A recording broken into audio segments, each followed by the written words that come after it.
What's up, Rogue? So let's hop into it. Season 5, Penetrating Shot. What are the new updates to this build? So for starters, we got a massive amount of buffs on the unique item, the Eagle Horn. So let's go over the updates real quick, and then we're going to go over all of the build steps to actually get this build up and running. So for starters, Eagle Horn is going to be one of our best in slots. It's going to give us a massive amount of bonus damage. We're getting 90% more damage here, because before you get 40% damage distance, now we get 130 vulnerable damage, which is awesome.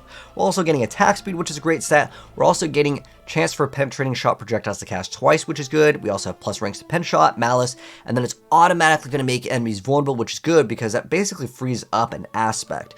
And then we also have every fourth cast of pen shot bounces, and it's going to deal up to 150% more damage, which is pretty dang good. That's more than double of what it used to be.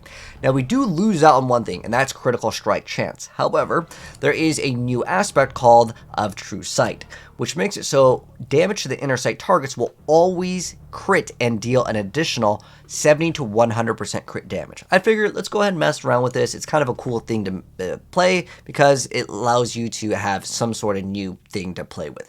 Now, I'll be honest, later in the game, getting crit in the game is pretty easy. It's just in the earlier stages, this is going to be very valuable because 100% crit is super good in any action RPG.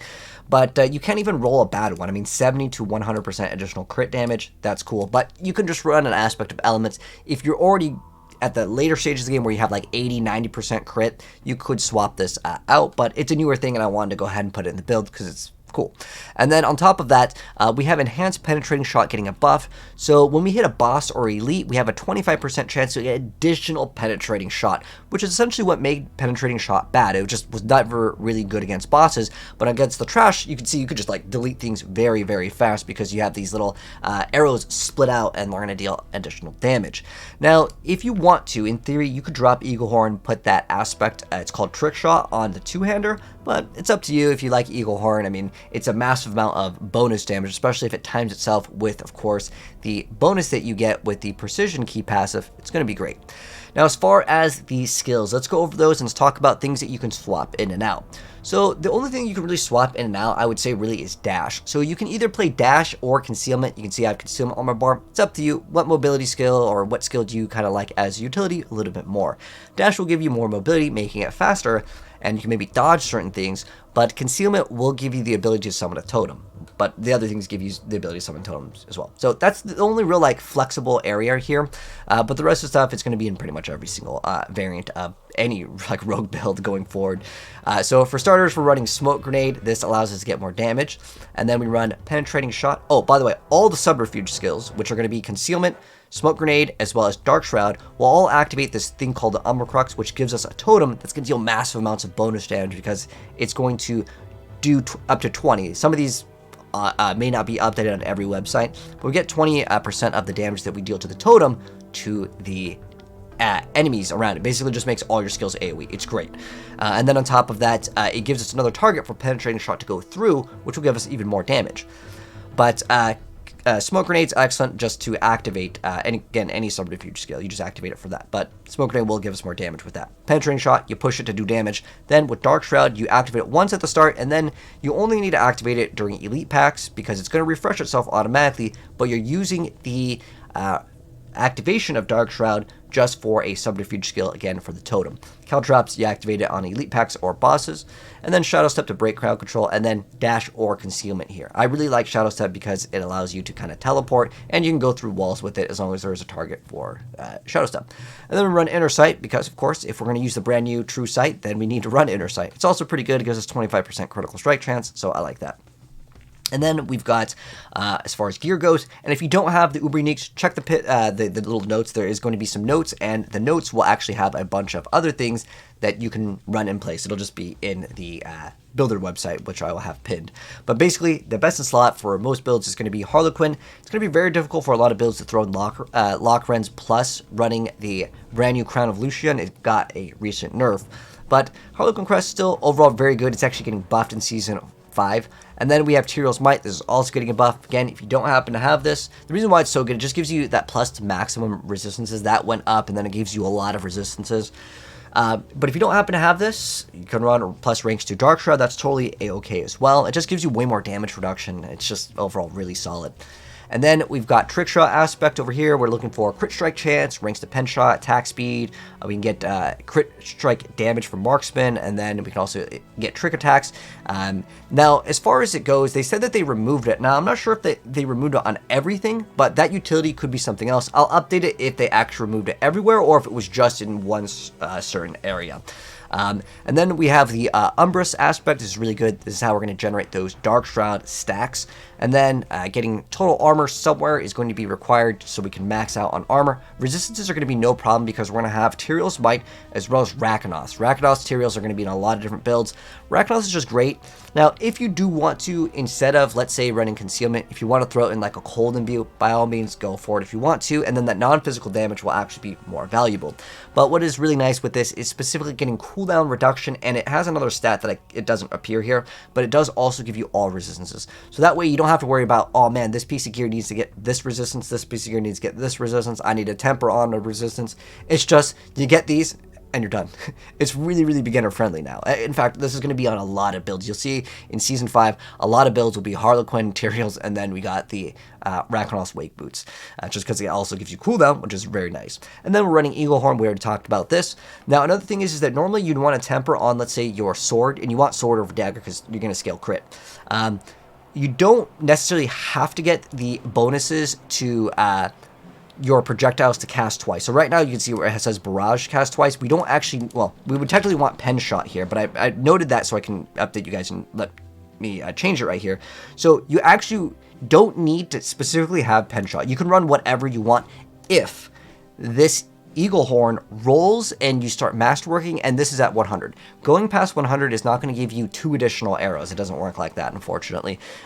But you can run whatever. Don't run again Barrage. I just put it there so I would mentally remember that to tell you guys that you don't have to run Pen Shot here because you can get it to 100% here, and then at that point you have a couple options. So the other options, you can go for Caltrops, you can go for Caltrop size, duration, or pretty much whatever other offensive thing that you'd want to go for. So that's what you'd want to run here. And then we're obviously running Umbercrux for our other weapon because every rogue will be playing it. Then we got True Sight. It's brand new. Again, if you're mid-max, you can definitely drop this because if you have 100% crit, you might as well get a multiplier instead of just additive damage, right? And then we have Ring of the Starless Skies. It's going to be in like every single build.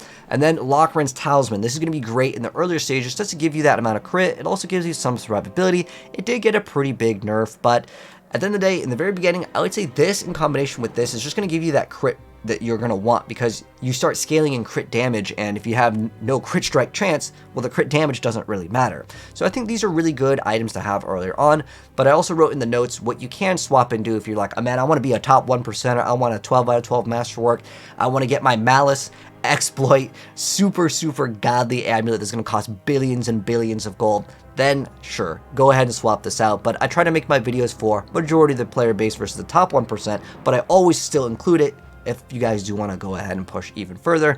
It's optional, but Lockrein's Talisman did definitely receive some nerfs. But the other thing with Rogue is it's kind of hard to get your resource above 100. This does give you +2 resource. Also, another update, Harlequin actually gives you +2 resources as well. So it's not all doom and gloom in terms of like the nerfs from the most recent patch. There are a couple buffs here as well.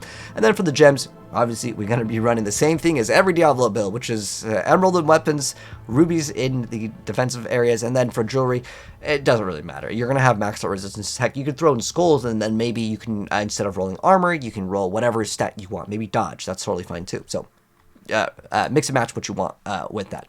And then as far as the skill tree, let's go over that. Let's actually make this bigger so you guys can see it because you guys have probably already seen the gameplay already. So it's a pretty simple build. All we're going to be doing is the first 2 points don't matter because we're not playing combo points. I just want to shoot Pen Shot. So we're running Pen Shot, max that out, getting Sturdy, Siphoning Strikes. These are always great. And then we are running the Shadow Step. This is a new one that I got buffed, and it lets you have like stun and daze, which is great. So it applies both of the differences. There's another bonus here. If you want to remove points out of, let's say, siphoning, you can put more points into this other node. There's another node when you activate potions, you can do more damage. It kind of is annoying to constantly need to activate your potion, but it does give you more damage. If you want to put points in it, that's fine. And then this one, it has been changed. So when you actually do certain things. There's a condition where if you do it, and there's one where you can actually knock down. This has actually been changed. Now, you have a couple different options here, and I wanted to note this. If you want to play this, you'll have to actually run something to actually affect it. Let me go over that real quick. So, showing off the newer updated one because it hasn't updated on MOBA. But there's Unstable Elixirs, the thing I was talking about. If you want to run this, you can stun their surrounding enemies when you pop a potion, which is one of the newer things that gets updated. And there's also Trick Attack. So Trick Attack is pretty good. So it makes it so when you daze or stun an enemy, it's going to increase your critical strike chance and crit damage. And this is actually a really, really good thing to run. So you have some options here. So if you want to, in the boot category, you can run what's called Manglers. So when you deal direct damage to a vulnerable enemy, it's going to daze them for a duration. So I would run this in the boots, and then I would drop Rakonos, but it's up to you on what you want to run. But if you're playing with a group, well, you know, that will actually help out. Or you can run Shared Misery with this, and you can get a lot more of these trick attacks to actually proc. But it doesn't have the update over here. This one just says when you crit a dazed enemy, they are actually knocked down. So again, you're gonna have to play around with that. These points right here, as well as this, are kind of the optional points with the newer update here. And then it's kind of like standard with all the rogue builds. It's gonna be Dark Shroud, they're gonna get Smoke Grenade, and then we have Exploit Malice, which is in every single build. And then Second Wind, this one's gonna give you a shield. It's not updated in MOBA yet. And then there's also a chance to gain energy, which is okay. If you want to put points into that, that's fine too. And then we get Adrenaline Rush, Haste, and then key passive is going to be Precision. All right, so next up, let's move into the Paragon board. So at the starter build, we are going to be running on the starter board, we are going to be running the Ranger. And then we're going to move up to the next one, which is going to be Exploit Weakness with Exploit. We're going to go over to the left, and we're going to get Cutting Stratagem with specifically Combat. So when we crit, we're going to get extra resources back, which is great. And then we are going to go up to Cheap Shot with Clip over here. This is going to give us more damage. Now, if you are playing the Imbue, remember, you're not going to be dealing physical damage, so you're going to have to take into consideration that. And then the last ones don't really matter too much on the order, but we have Deadly Ambush over here, because it's going to be used in every single build. And then we also have Tricks of the Trade, which is excellent. That's going to give us more damage.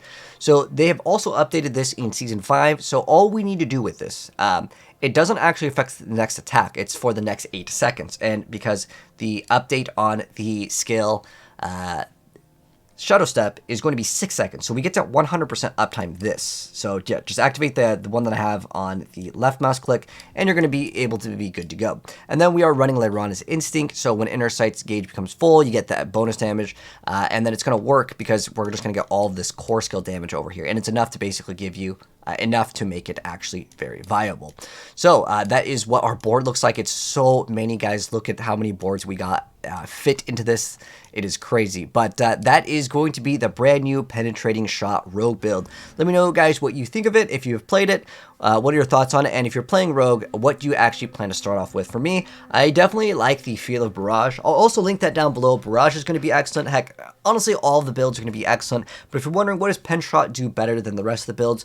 You shoot once, especially in like the open world content, and you just delete everything. And there's nothing else that comes close to like how good that feels. And it starts to feel good really early on. Now, if you are doing pushing, well, obviously you're not going to be one-shotting the boss, but throw down the totems and you'll deal a lot more damage. The totems with the Umber Crux are actually excellent, but those are the new updates, and that's the new updated guide.